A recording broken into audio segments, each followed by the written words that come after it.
यो लीलालास्य संलग्नो गतो लोलोपि लोलतां तं लीलावपुषं बालं वन्दे लीलार्थसिद्धये।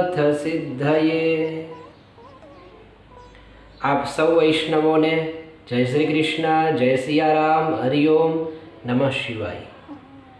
भगवान श्री हरिनी અને નારદજીની આ પ્રેમ સંહિતામાં વહેતા આપણે સૌ આ સરિતાનો આનંદ લઈ રહ્યા છીએ। જે રીતે ગંગાની શીતળતા અને પવિત્રતા આપણને અભિભૂત કરે છે, એ રીતે ભક્તિથી પરિપૂર્ણ આપણે પ્રેમથી ભરાયેલા ભગવાનના ચરણોમાં સમર્પિત થઈએ છીએ। ભક્ત પણ પવિત્ર છે અને ભક્ત પણ મધુર છે। જેમ ગંગા પણ મધુર છે, પવિત્ર છે, ભક્ત પણ શાંત છે, પ્રશાંત છે, એમ ગંગા પણ શીતળ છે। તો જે ભક્ત છે, જેનામાં ભક્તિ છે, એ ગંગા જેવી પવિત્રતા પ્રાપ્ત કરી લે છે। તો ચાલો આ જ પ્રેમરૂપી ગંગામાં આગળ વધીએ અને નારદજીનો હાથ પકડી અને આ સરિતામાં નિમજ્જન કરીએ। તો અત્યાર સુધી આપણે 1 થી લઈ અને 24 સૂત્રની વ્યાખ્યા એ નારદજીની આંગળી પકડીને કરી। હવે 25, 26 અને 27 આજે આ 3 સૂત્રની વ્યાખ્યા કરીશું। નારદજી 25મા સૂત્રમાં કહે છે, સાતુ કર્મ જ્ઞાન યોગેભ્યોપ્યધિકતરા। સા એટલે આ ભક્તિ જે છે એ કર્મ, જ્ઞાન અને યોગથી પણ અધિકતર છે, એટલે કે શ્રેષ્ઠ છે।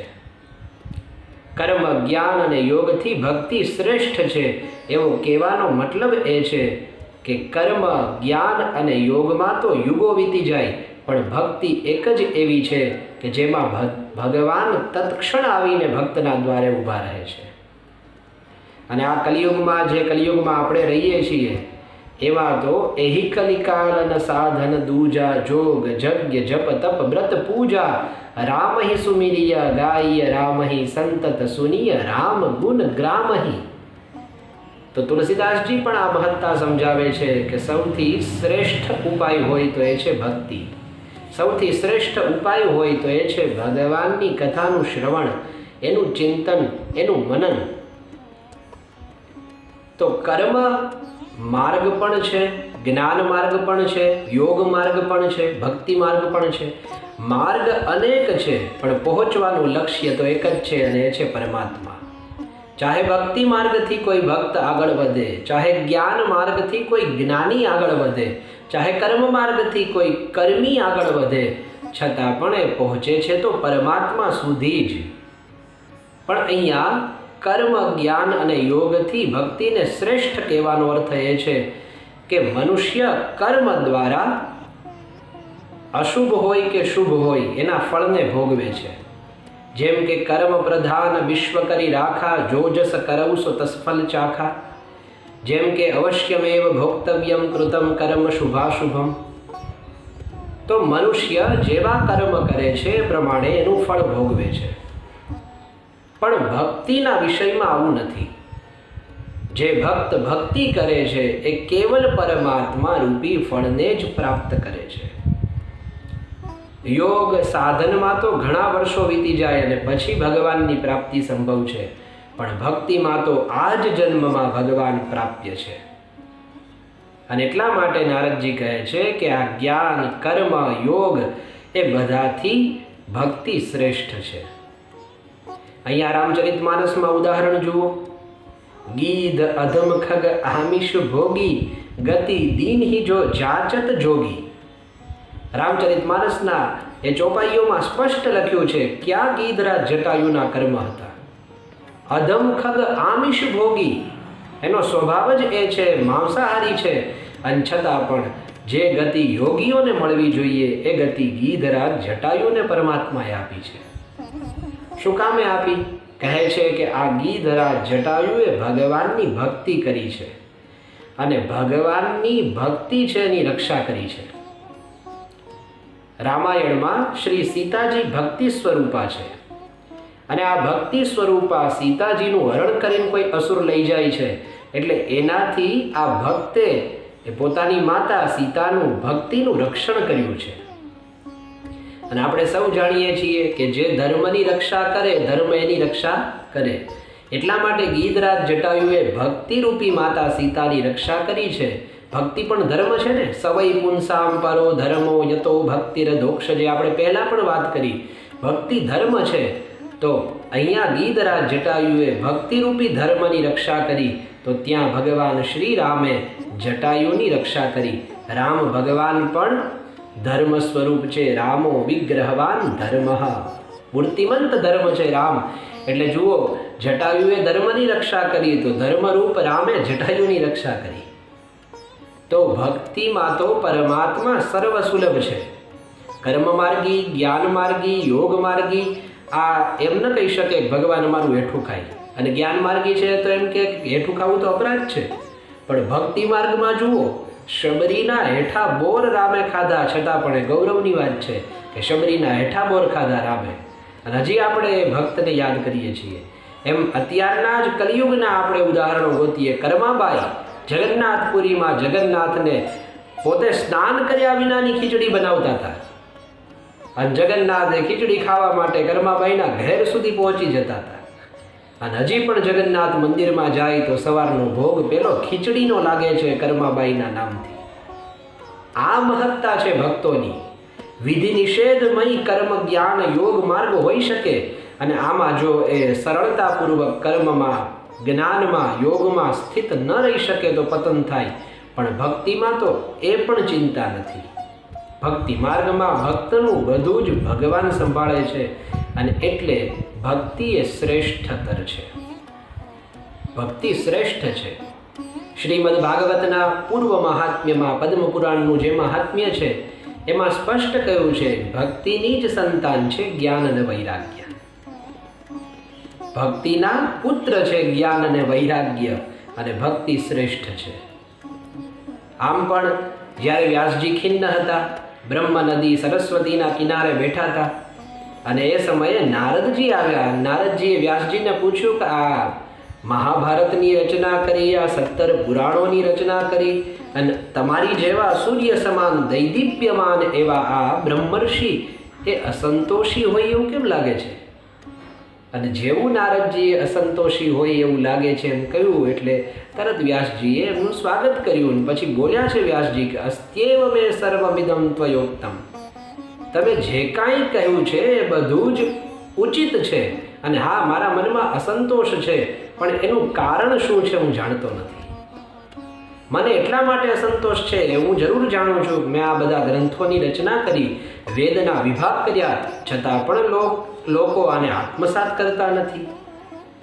એટલે નારદજી સ્પષ્ટ કહે છે કે હે વ્યાસજી, યથા ધર્માદયશ્ચાર્થા મુનિવર્યાનુકીર્તિતાઃ ન તથા વાસુદેવસ્ય મહિમા યનુવર્ણિતઃ. જે રીતે તમે ધર્મ, અર્થ, કામ, મોક્ષની અનેક ગ્રંથોમાં ચર્ચા કરી છે, એવી રીતે તમે ભગવાન વાસુદેવની જે કથા છે એની મહિમા છે એની ચર્ચા કરી નથી. અને એટલા માટે લોકો એ તરફ જતા નથી, પોતાનું કલ્યાણ સાધન પ્રાપ્ત કરતા નથી. એટલે હે વ્યાસજી, હવે તમે કોઈ એવા ગ્રંથની રચના કરો કે જેમાં કેવળ અને કેવળ ભગવાનની ભક્તિ જ હોય. અને પછી વ્યાસજીએ એ બ્રહ્મ નદીના કિનારે બેસી અને શ્રીમદ ભાગવતની રચના કરી, જેમાં શરૂઆતમાં જ વ્યાસજીએ સ્પષ્ટ કહી દીધું કે આમાં કેવલ ભક્તિની જ કથાઓ છે. અને આપણે રસ ચાખીએ છીએ, પીબત ભાગવતમ રસમાલયમ. રસમ એટલે ભક્તિ, રસ એટલે ભક્તિ, ભાગવત રૂપ ભક્તિ છે, એને પીઓ તો ભક્તિને જ પી શકાય. અને ભક્તો પીવે છે ને, કોઈ પિયો રે પિયાલા પ્રેમ રસકા. મારા સદગુરુ ભગવાન આ ભજન કથાઓમાં ગાય છે, તો કહે છે કે આ ભક્તિ જે છે એ જ્ઞાન, કર્મ, યોગથી શ્રેષ્ઠ છે. પછી 26મા સૂત્રમાં નારદજી કહે છે ફલરૂપત્વાત. કોઈએ પ્રશ્ન કર્યો કે નારદજી, આ ભક્તિને તમે કઈ કારણે શ્રેષ્ઠ કહો છો, જ્યારે કર્મથી પણ પરમાત્મા પ્રાપ્ય છે અને જ્યારે યોગથી પણ પરમાત્મા પ્રાપ્ય છે? તો નારદજીએ કીધું ફલરૂપત્વાત. આ ભક્તિ ફળરૂપા હોવાથી આ શ્રેષ્ઠ છે. તો પાછો પ્રશ્ન કર્યો, ફળ તો બધાયમાં મળે, કર્મમાંય મળે, યોગમાંય મળે, જ્ઞાનમાં પણ મળે, તો પછી ભક્તિ ફળરૂપી છે અને એટલા માટે શ્રેષ્ઠ છે એવું કેમ? નારદજીએ કહ્યું, કર્મનું ફળ સ્વર્ગ હોઈ શકે, યોગનું ફળ સિદ્ધિ હોઈ શકે, જ્ઞાનનું ફળ પંડિતાઈ હોઈ શકે, પણ ભક્તિનું ફળ કેવલ પરમાત્મા છે.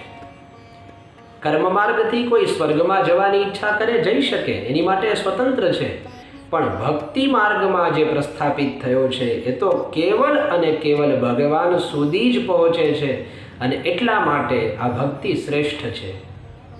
એટલે પણ શ્રેષ્ઠ છે કે આ યોગીઓ તો અનેક વર્ષો સુધી જતન કરે ને યોગ કરે ને પછી પરમાત્મા મળે કે નહીં એ પણ પ્રશ્ન છે, પણ ભક્તિ માર્ગ તો નિશ્ચિત છે કે આ જ જન્મમાં એને પરમાત્માની પ્રાપ્તિ થઈ જાય.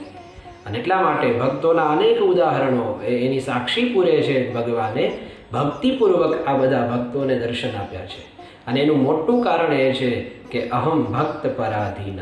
ભગવાન જે બોલ્યા છે ને કે હું ભક્તને પરાધીન છું, એ સિદ્ધ કરવા માટે ભગવાન એ જ ક્ષણે ભક્તોની રક્ષા માટે, ભક્તોનું રંજન કરવા માટે અને એમની સાથે પ્રેમપૂર્વક વાતો કરવા માટે ભગવાન પ્રગટ થાય છે.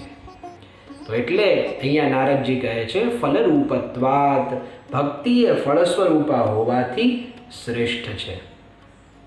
27મા સૂત્રમાં નારદજી કહે છે ઈશ્વરસ્યાપ્યભિમાન દ્વેષિત્વાત દૈન્ય પ્રિયત્વાચ. 27મું સૂત્ર નારદજી કહે છે ઈશ્વરસ્ય અપી અભિમાન દ્વેષિત્વાત. ભગવાનને પણ અભિમાન દ્વેષિત્વાતનો અર્થ છે દ્વેષ છે. ભગવાનને પણ અભિમાનથી દ્વેષ છે અને દૈન્યથી પ્રિય ભાવ છે. હવે આપણને એમ લાગે ભગવાનને અભિમાનથી દ્વેષ? સાચી વાત છે. આમ તો ભગવાનને કોઈની સાથે દ્વેષ નથી. ઈશ્વરમાં તો કયા ગુણ અને કયા અભાવ હોઈ શકે, પણ છતાં અહીંયા નારદજી કહે છે કે અભિમાનથી દ્વેષ છે. અને એટલા માટે નારદજી કહે છે કે આ નારદજીનો પોતાનો અનુભવ છે. નારદજીની પણ આવી જ કથા છે. એવી એક કથા છે કે નારદજી છે એક વખત તપશ્ચર્યા કરતા હતા અને તપ કરતા કરતા નારદજીની પાસે આ કામદેવ અને અપ્સરાઓ બધી પ્રગટ થઈ. અને આ બધું થયું છતાંય નારદજીની આંખ ખુલી નહીં અને નારદજી મનમાં વિચાર કરવા લાગ્યા કે આ બધા ભલે મારી સામે નાચગાન કરે પણ આનાથી મને કોઈ ફરક પડવાનો નથી. અને સાચે એવું જ થયું. ભક્તિમાં સ્થિત નારદજી જરા પણ વિચલિત થયા નહીં અને આ જે કામાદિ ગુણો હતા એ તો બધા ત્યાંથી જતા રહ્યા. પછી નારદજીને મનમાં થોડુંક અભિમાન થયું કે જો તો ખરા, મેં તો કામને જીતી લીધો. જીતા કામ અહમ ઇતિ મન માહી. મેં કામને જીતી લીધો એવો જ્યાં વિચાર આવ્યો એટલે અહમ ઇતિ મન માહી, અહંકાર ઉત્પન્ન થયો. એટલે અહંકાર ઉત્પન્ન થયો, તપ મૂકીને ઊભા થયા. અને આપણને એવી આદત હોય ને કે કંઈક આપણે એવું સારું કરી લીધું હોય એટલે તરત 2-3 જણાને કહીએ જો આ મેં કર્યું છે, આ મારાથી થયું છે. એમ નારદજી કહેવા માટે નીકળી ગયા અને પહેલા ગયા કૈલાસમાં. ત્યાં જઈને ભગવાન ભોળાનાથને કીધું કે ભગવાન આપને નમસ્કાર. શંકરે કીધું કે નારદજી તમે તો તપ કરતા હતા. કહ્યું કે હા બસ પૂર્ણ થયું, પણ એક વાત એ કહેવાની હતી કે આ કામ આદિ જે ગણો છે એ મારી પાસે આવ્યા હતા પણ મને જરી કંઈ વિચલિત કરી શક્યા નહીં. મેં એને જીતી લીધા અને એ તો મારાથી હારીને જતા રહ્યા. તમે તો કામને બાળી દીધો, મેં તો જીતી લીધો. ભોળાનાથ સમજી ગયા કે નારદજીના મનમાં અભિમાન થયું છે કામને જીતવાથી. એટલે ભગવાન શંકરે એમની ભલાઈ માટે ધીરેથી કહ્યું નારદજી આ મારી પાસે આવીને તમે આ વાત કરી, મને કોઈ એનાથી ચિંતા નથી અને મને એનાથી કોઈ દુઃખ નથી, પણ સાંભળો આ વાત જઈ અને તમે ભગવાન નારાયણને ન કહેતા. એટલે નારદજીને મનમાં એમ થયું ઠીક મને રોકવા માટે એમ કહે છે કે હું આ વાત નારાયણને ન કહું. એમ કહીને જ્યાં ના પાડીએ વધારે કરવાની ઈચ્છા થાય ને. આપણું મન જ એવું છે, જે ના પાડીએ એ વધારે કરવાની ઈચ્છા થાય. નારદજીને રોક્યા કે ત્યાં ન જતા, છતાંય નારદજી ત્યાં ગયા. નારાયણ નારાયણ નારાયણ નારાયણ કરતા વૈકુંઠમાં પહોંચ્યા. ભગવાનને પ્રણામ કરીને કીધું પ્રભુ આજ તો મેં કામને જીતી લીધો. ભગવાન કે ઠીક, હવે કામ તમારું બની ગયું. કારણ કે ભગવાન અહીંયા સ્પષ્ટ કહે છે નારદજી, અભિમાન દ્વેષિત્વાદ, અભિમાનના દ્વેષી છે. અભિમાન ભગવાનને બિલકુલ ગમતું નથી. અને પોતાના ભક્તમાં ભગવાન અભિમાન જોઈ જાય તો પછી એમને બિલકુલ એ સાખી ન લે. એટલે ભગવાને પોતાની માયાનો ફેલાવ કર્યો અને પછી એક સુંદર મજાની નગરી બનાવી છે અને એમાં વિશ્વમોહિનીનું સ્વયંવરની રચના કરી છે. એ બધી કથાઓ છે. તો નારદજી ત્યાં જાય છે અને વિશ્વમોહિનીમાં મોહિત થઈ જાય છે. કામદેવ પણ જેને જીતી શક્યા નહોતા એ સ્વયં પોતે ચાલીને એક વિશ્વમોહિનીમાં મોહિત થયા. અને જે વાનપ્રસ્થીની જેમ બધી જગ્યાએ ફરતા રહે છે, એક સંન્યાસીની જેમ બધી જગ્યાએ ફરતા રહે છે, આજ ગૃહસ્થી બનવાની ઈચ્છા થઈ. ભગવાનની માયા હતી ને. અને પછી નારદજી એને જોઈ અને વિવાહ કરવાની ઈચ્છા થઈ. પણ આ વિશ્વમોહિનીએ સ્વયંવરમાં એમનો સ્વીકાર કર્યો નહીં. અને પછી નારદજી તો ગયા છે ભગવાન નારાયણની પાસે, તમારું જેવું રૂપ આપો, હરિ જેવું રૂપ આપો એમ કીધું. એટલે ભગવાને કીધું ઠીક હરિ, કારણ કે હસ્વ હરિ એટલે ભગવાન, પણ કોઈ હરિ બોલે એટલે વાંદરો. કારણ કે અહીંયા તો એક માત્રાનો પણ ફરક પડી જાય તો બહુ અનર્થ થઈ જાય. જેમ ઇન્દ્ર શત્રો વિવર્ધસ્વ એ બોલાયું, અને જેમ ઇન્દ્રને મારવા વાળો કોઈ ઉત્પન્ન થાય એની બદલે ઇન્દ્રથી મરવા વાળો ઉત્પન્ન થયો. તો એક શબ્દ સ્વરતો વર્ણતો વા મિથ્યા પ્રયુક્તો નતમર્થમાહ સવાગ વજ્રો યજમાનમ હિનસ્તિ યથેન્દ્ર શત્રો અપરાધાત. તો જે રીતે મહાભાષ્યમાં પતંજલિ કહે છે સ્વરતો અપરાધાત, યથેન્દ્ર શત્ર સ્વરતો અપરાધાત. જેવી રીતે ઇન્દ્ર શત્રુએ સ્વર માત્રના કારણે, એના અપરાધના કારણે ઇન્દ્રથી મરવા વાળો ઉત્પન્ન થાય એવું થયું. અને પછી જે આગળની કથા છે એ રીતે છે. તો નારદજી એ ભગવાનની પાસે ગયા અને હરિ જેવું રૂપ માંગ્યું એટલે પરમાત્માએ તથાસ્તુ કહીને હરિ જેવું રૂપ આપ્યું. એટલે વાનર જેવું મુખ. અને પછી તો નારદજી ખૂબ રાજી થતા પાછા ગયા છે સ્વયંવરમાં. 2 વખત તો વિશ્વમોહિનીએ સ્વીકાર કર્યો નહીં. અને 3જી વખત તો ભગવાન શિવના ગણો ત્યાં આવે છે અને પછી હસી ઉડાડે છે. આ જોઈને નારદજીને કંઈક અજુગતું લાગ્યું અને પછી સરોવરમાં દ્રષ્ટિ કરે છે, રૂપ જોવે છે તો વાનરનું મુખ દેખાય છે. ખૂબ ક્રોધિત થયા અને ભગવાન નારાયણને શાપ આપે છે કે જેવી રીતે હું પણ આ સ્ત્રીના વિરહમાં દુઃખી થયો છું એ રીતે તમે પણ દુઃખી થશો. તો ભગવાનની આ લીલા હતી એમાં નિમિત્ત માત્ર બન્યા નારદજી. પણ આ કથાથી એક ઉદાહરણ એ પણ પ્રાપ્ત થાય છે કે નારદજીની જે દશા થઈ એ માત્ર ને માત્ર ભક્તિ માર્ગમાં રહીને અભિમાન કરવાથી થઈ છે. ભગવાન આ અભિમાનને બિલકુલ સહન કરતા નથી. એટલે નારદજીની આ રીતે ભગવાને પરીક્ષા કરી છે. બીજું ઉદાહરણ પણ ભાગવતમાં જ છે. આ ઉદાહરણ તો થયું રામચરિતમાનસનું. હવે ભાગવતનું ઉદાહરણ.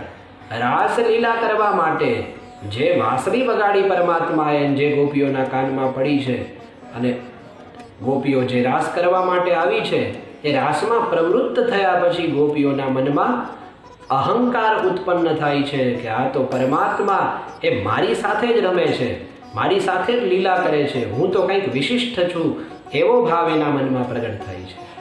અને એવા સમયે ભાગવતમાં સ્પષ્ટ લખ્યું છે તાસામ તત્ સૌભગવદમ વિક્ષ્યમાનમ ચ કેશવઃ પ્રશમાય પ્રસાદાય તત્રૈવાંતરધીયત. જ્યાં ગોપીઓના મનમાં આ સૌભગમદમ જોયું ને, મદમ એટલે અભિમાનમ, તો આ સૌભાગ્યનું અભિમાન જોયું ત્યાં તત્રૈવાંતરધીયત, ત્યાં જ અંતર્ધાન થઈ ગયા. એટલે અહીંયા એ સમજવું જોઈએ કે સાધકોની માટે એ યોગ્ય છે કે જ્યારે એ ભક્તિ માર્ગમાં આગળ વધે ત્યારે એના મનમાં અભિમાન ન હોવું જોઈએ. અને ભક્તિ માર્ગમાં સહજતાપૂર્વક અભિમાન આવે જ છે. મેં એટલી માળા કરી એટલે પરમાત્માએ મારી રક્ષા કરી, મેં એટલું સ્મરણ કર્યું એટલે પરમાત્માએ મારું ધ્યાન રાખ્યું. આ પ્રમાણેનું અભિમાન આવ્યા વિના રહેતું જ નથી. એટલે ભક્તો છે એને તો ખાસ એ ધ્યાન રાખવાનું કે ભક્તિ માર્ગમાં કોઈ દિવસ અભિમાનનો પ્રવેશ ન થાય. કારણ કે અભિમાન આવે એટલે પરમાત્મા જતા રહે. એક જ વસ્તુ દેખાય ને, પરમાત્મા છે તો સંસાર નથી, સંસાર છે તો પરમાત્મા નથી. કારણ કે રવિ રજની એક જગ્યા ન રહી શકે. તો આ રીતે અભિમાન આવ્યું એટલે પરમાત્મા તત્રૈવાંતરધીયત, ત્યાં જ અંતર્ધાન થઈ ગયા. શું કામ અંતર્ધાન થયા? પ્રશમાય પ્રસાદાય, એનું શમન કરવા માટે, અને પ્રસાદાય, એમને પાછી સ્વસ્થતા અર્પિત કરવા માટે ભગવાન અંતર્ધાન થયા. અને પછી જે ગોપીઓ પરમાત્માના વિરહમાં રડી છે, ગોપી ગીત ગાયું છે, અને ભવદા યુષામ કરીને જે જમીનની ઉપર નીચે પડી છે, અને જ્યાં અભિમાન એનું દૂર થયું અને ત્યાં પરમાત્મા પ્રગટ થયા છે. સાક્ષાત મન્મથ મન્મથ, ભગવાન સાક્ષાત કામદેવના મનને પણ મથનારા એવા પ્રગટ થયા છે. તો આ રીતે ગોપીઓના મદને પણ પરમાત્માએ સહન કર્યું નથી અને એના અભિમાનને પણ પરમાત્માએ દૂર કર્યું છે. તો વિચાર કરો, જેનું ઉદાહરણ નારદજી આપે છે યથા વ્રજ ગોપિકા નામ કરીને, તો એના મનમાં પણ અભિમાન પરમાત્માએ સહન ન કર્યું, તો બીજો કયો ભગત હશે જેનું અભિમાન પરમાત્મા સહન કરે? એટલે ભક્તોની માટે એ શ્રેષ્ઠ છે કે એના મનમાં અભિમાન પ્રગટ ન થાય, કારણ કે પરમાત્મા અભિમાનના દ્વેષી છે એવું નારદજી કહે છે. અને પછી છે દૈન્ય પ્રિયત્વાચ. દૈન્ય એટલે કે જે ભક્તના મનમાં દીનતા છે એની પ્રત્યે પરમાત્માને પ્રેમ છે. તો ગોપીઓના મનમાં જ્યારે અભિમાન હતું ત્યારે પરમાત્મા નહોતા, અને જેવી એના મનમાં રુરુદુ સુસ્વરમ રાજન કૃષ્ણ દર્શન લાલસાહ, આ રીતેનું દૈન્ય પ્રગટ થયું છે, ત્યાં ભગવાન પ્રગટ થયા છે. તાસામ આવિર્ભુચ્છૌરિ સ્મયમાન મુખાંબુજ પીતાંબરધર સ્રગ્વી સાક્ષાન મન્મથ મન્મથ. તો પરમાત્માનું પ્રાગટ્ય થયું છે.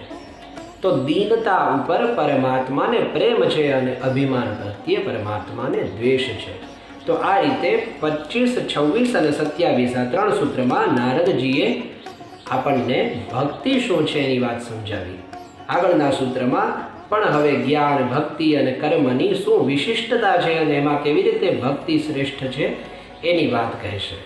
તો બસ આપણામાં પરમાત્માની ભક્તિ પ્રગટ થાય, આપણે પણ ભક્તિ માર્ગમાં અગ્રેસર થઈએ, એ જ પ્રાર્થના ભાવનાની સાથે આપ સૌને જય શ્રી કૃષ્ણ, જય સિયારામ, હરિઓમ, નમઃ શિવાય.